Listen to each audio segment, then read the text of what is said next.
In today's video, I'm going to teach you how to use Odoo External API.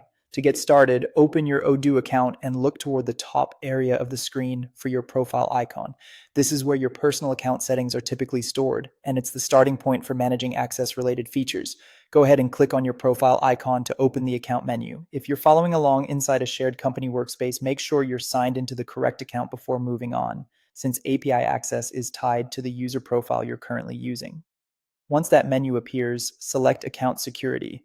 This section is important because it contains the settings related to login protection, authentication, and secure access methods for your Odoo account. Since the external API connects to your Odoo data programmatically, Odoo uses this area to manage the credentials that allow those connections to happen safely.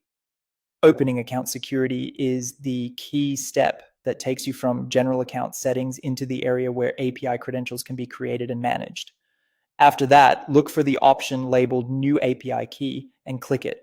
This is the part where Odoo generates a secure key that can be used by external applications, integrations, or scripts to connect to your account without relying on your regular password.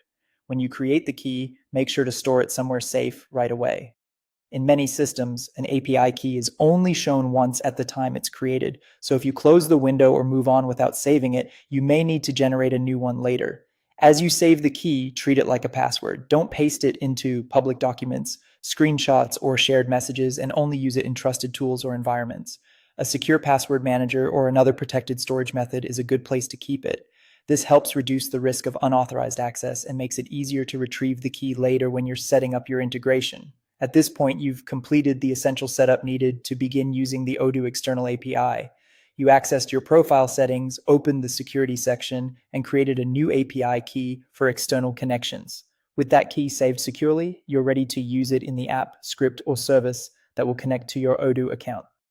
That's it for this walkthrough. Thanks for watching, and I'll see you in the next video.